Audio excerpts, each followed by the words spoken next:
Okay सबैजना नमस्ते the new episode of learn with us.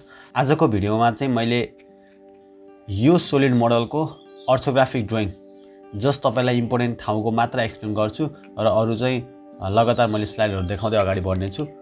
यो मलाई दिएको सोलिड मोडल रहेको छ र यो सोलिड मोडलको अर्थोग्राफिक गर्नको लागि चाहिँ अहिलेको केसमा मेरो एरो देखाएको भएर मैले यसलाई फ्रन्ट भ्यू रोजेँ। मेरो साइड भ्यू यतापट्टि भयो जुन लेफ्ट साइड भ्यू हो र मेरो माथिपट्टि टप भ्यू भयो र मैले मेरो काम अगाडि बढाएँ। यसरी मैले कोअर्डिनेटर बनाइसकेपछि फर्स्ट व्यूलाई कपी गर्न सक्छु।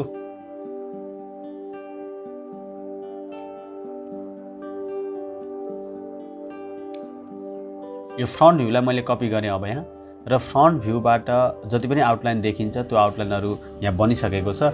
अब यहाँनिर चाहिँ तपाईहरुलाई प्रब्लम मात्र यो एउटा कर्व बनाउन हुन सक्छ, यसको चाहिँ म एक्सप्लेन गरिदिन्छु। जस्तै यो कर्व चाहिँ तपाईको सपोज रेडियस 55 को कर्वेचर छ भने यो कर्व चाहिँ यो सर्कल यो तपाईको 20 डायमिटर भएको यो सर्कल र यतापट्टि 30 डायमिटर भएको यो दुईटा सर्कलमा टेन्जेन्ट हुँदै गएको छ।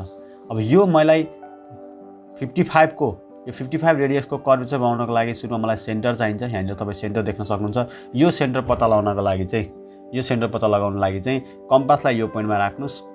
कम्पासलाई यो पोइन्टमा राखेर 55 प्लस यो सर्कलको रेडियस 55 प्लस त्यो सर्कलको रेडियस भनेको तपाईको कति हो अहिले 10 हो। 55 प्लस 10 65 तपाईले के लिनु मेजरमेन्ट लिनुस्।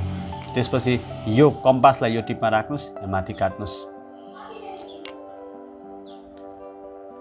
अब त्यसपछि कम्पासलाई चाहिँ यो पोइन्टमा राख्नुस्। कम्पासलाई यो पोइन्टमा राखेर आर्क लेन्थ चाहिँ कति लिनुस् भने 55 हामीलाई चाहिएको भयो प्लस मेरो यो सर्कलको रेडियस भनेको 15 छ।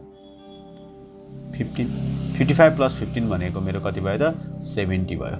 70 को आर्क लेन्थ लिएर मैले त काटेँ भने यहाँनिर कति मैले दुईटा आर्कको इन्टरसेक्टिङ पोइन्ट आउँछ। त्यो मेरो अब यो आर्क बनाउनको लागि के हो त सेन्टर हो। अब त्यो सेन्टरमा कम्पास राख्नुस्, 55 को आर्क लेन्थ लिनुस् र 55 को आर्क लेन्थले यसरी यहाँ चाहिँ आर्क तान्न सक्नुहुन्छ। ट्याक्क दुईटा सर्कलमा टच भएर जान्छ। यति गर्न सकिन्छ।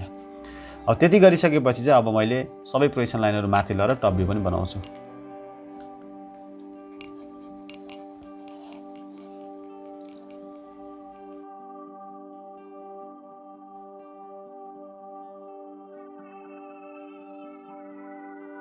यसरी सबै प्रोजेक्सन लाइनहरुलाई मैले माथि लिएर गएँ। त्यसपछि मैले माथि टप भ्यू बनाएँ। अहिले मेरो यहाँ बनेको टप भ्यू चाहिँ मेरो भिजिबल लाइन सबै मैले टप भ्यूमा देखिने भिजिबल लाइन सबै बनाएर सके। र यो बनाउँदाखेरि हामीलाई ख्याल गर्नुपर्ने कुरा भनेको एउटा यो चीज हो। यो लाइन भनेको तपाईको यहाँदेखि यहाँसम्मको यो लाइन देखेको यो लाइन कहाँसम्म आउँछ त भित्र कहाँसम्म आउँछ त भन्दाखेरि ट्याक्क तलपट्टिको यो कर्वको टेन्जेन्ट पोइन्टसम्म आएको हुन्छ। यो टेन्जेन्ट पोइन्टलाई तपाईले माथि जहाँ प्रोजेक्सन गरेर माथि लानुहुन्छ ट्याक्क त्यो लाइनसम्म लिएर आउनु होला। यताबाट पनि यसको टेन्जेन्ट पोइन्ट यहाँ छ, यो लाइनसम्म यसरी आएको देखिन्छ।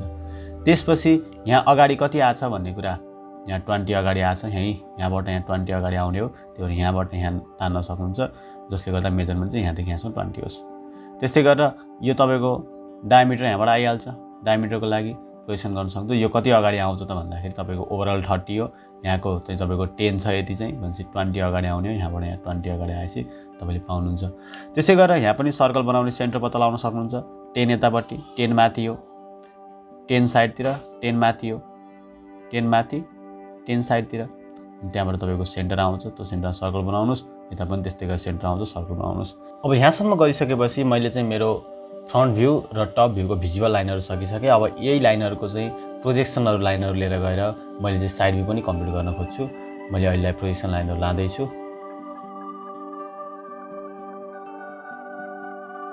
अब प्रोजेक्सन लाइन लैसकेपछि साइड भ्यूका आउटलाइनहरु पनि कम्प्लिट गरौँ सुरुमा।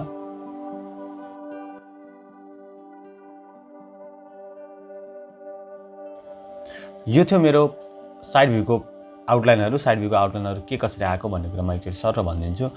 यहाँनिर तपाईको जुन यो प्लेन देखिराख्नु भएको छ, यो प्लेन यहाँसम्मको यो प्लेन देख्नु भएको छ भने यो प्लेन भनेको तपाईको यतापट्टि मोडलमा हेर्नुभयो भने यो प्लेनको कुरा भइरहेछ। यहाँ यो प्लेनको कुरा भइरहेछ। यो लाइन कहाँसम्म लिएर आउने त भन्ने कुरा यो टेन्जेन्ट पोइन्ट त यहाँसम्म छ नि त। ट्याक्क यो बीचको यो होरिजेन्टल डायमिटरसँग मिलेको छ। अहिले केसमा तपाईको यो टेन्जेन्ट पोइन्टलाई प्रोजेक्सन गरेर आएको ठाउँसम्म चाहिँ यो लाइन आएको छ। त्यसपछि योभन्दा माथि तपाईँको छेक्केको छ, योभन्दा माथि तपाईँको भिजिबल छैन, त्यही भएर हामीले देखाएको छैनौँ। त्यस्तै गरेर पछाडिपट्टिको यो सिलिन्डर पनि जति देखिन्छ, पछाडिपट्टिको सिलिन्डर पनि जति देखिन्छ त्यति चिज चाहिँ हामीले देखाइसक्यौँ। त्यो चिज देखाइसक्यौँ। सिलिन्डर तपाईँको यहाँदेखि पुरै यहाँसम्म थियो, तर यहाँनिर चाहिँ अगाडिको सिलिन्डरले सानो सिलिन्डर छेकेको भएर चाहिँ हामीले भिजिबल सिलिन्डर मात्र देखायौँ। त्यसपछि बाँकी रह्यो यो कुरा भनेको तपाईँको यहाँनिर यसरी गएको जुन लाइन छ, यो साइड भ्यूमा भर्टिकल लाइनै देखिन्छ। यो भर्टिकल लाइन एउटा पोइन्टसम्म चाहिँ यो सिलिन्डरले छेका हुन्छ, त्यो पोइन्टभन्दा माथि देखिन थाल्छ। कहाँसम्म देखिन्छ त भन्दाखेरि यो टेन्जेन्ट पोइन्टसम्म, भनेको यो टेन्जेन्ट पोइन्ट भनेको यहाँबाट प्रोजेक्सन गरेर आउँछ, यहाँसम्म देखिन्छ। अब यो कति अगाडिसम्म आउँछ भनेको तपाईँले यहाँबाट प्रोजेक्सन गरेर लिएर आउनु भने आइहाल्छ। यो कति अगाडि आउँछ भन्ने कुरा यहाँबाट प्रोजेक्सन गरेर लिएर आउनु भने आइहाल्छ। अब यति थियो यसको भिजिबल चिजहरू। अब सबै ठाउँको तिनटै भ्यूको चाहिँ हिडन लाइनहरू खोज्दै जाउँ, हिडन लाइनको काम कम्प्लिट गरौँ। फ्रन्ट भ्यूको हिडन लाइनको लागि यो सिलिन्ड्रिकल होलको हिडन लाइन र यो सिलिन्ड्रिकल होलको हिडन लाइन चाहिएको छ। यहाँबाट मैले प्रोजेक्सन लाइन ताने भने तल पाउँछु, यहाँ मेरो यता पनि मैले प्रोजेक्सन लाइन तानेर पाएँ। यो ठाउँमा र यो ठाउँमा मेरो हिडन लाइन आयो। यसरी हिडन लाइन बनाउन सकेँ। त्यो भइसकेपछि अब मेरो टप भ्यूमा जाउँ। टप भ्यूमा पनि यो सिलिन्ड्रिकल होलको हिडन लाइन देखिनु पऱ्यो। यो सिलिन्ड्रिकल होलको हिडन लाइन चाहियो मलाई। यहाँनिर आयो, कहाँबाट आउँछ त यो प्रोजेक्सन गरेर आयो भने आइहाल्यो। त्यसै गरी यता पनि यो सर्कललाई प्रोजेक्सन गर्नु भने आइहाल्छ। त्यसरी आयो।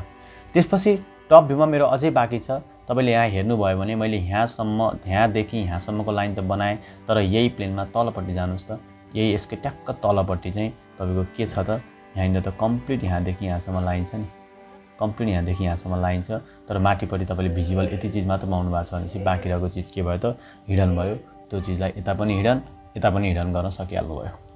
दुईतिर यता र यता हिडन भयो। त्यसपछि अब यति गरेपछि टप भ्यूको हिडन लाइन पनि कम्प्लिट भयो। अब साइड भ्यूको हिडन लाइनमा जाउँ। साइड भ्यूको हिडन लाइनमा सुरुमा हामीलाई यो सिलिन्ड्रिकल होलको हिडन लाइन बनाइहालौँ। यो सिलिन्ड्रिकल होलको हिडन लाइनको लागि यहाँबाट पोजिसन आयो, यहाँदेखि यहाँसम्मको छ लेन्थ। त्यसपछि तल पनि मैले पाएँ। त्यसै गरेर अब यो सिलिन्ड्रिकल होलको हिडन लाइन बनाऊ। त्यो भनेको यो सिलिन्ड्रिकल होलको हिडन लाइन यहाँ एउटा आयो, त्यसपछि माथि एउटा आयो। त्यसपछि तपाईँले अब यहाँ पोइन्टबाट यो ठाउँसम्म त केही पनि बनाउनु भएको छैन, छेक्के छ भनेर। तर यसो मैले यतापट्टि भ्यूमा हेरेँ भने, यहाँ हेरेँ भने यहाँनिर त मेरो छ नि, यो लाइन त मेरो हुनुपर्ने हो त्यहाँ। तर मैले यतापट्टि हेरेँ भने चाहिँ के देख्न सक्छु त भने यो लाइन कम्प्लिटली तपाईँको यो लाइनलाई कोइन्साइड हुने गरेर यतापट्टि यो साइडतिर चाहिँ लाइन त छ, यहाँनिर छ एज। भनेपछि यो एज देखाउनको लागि त मैले यो बिचमा यति बिचमा त छेकेको एज चाहिँ छ भनेपछि यसलाई हिडन लाइनले देखाउन सकेँ।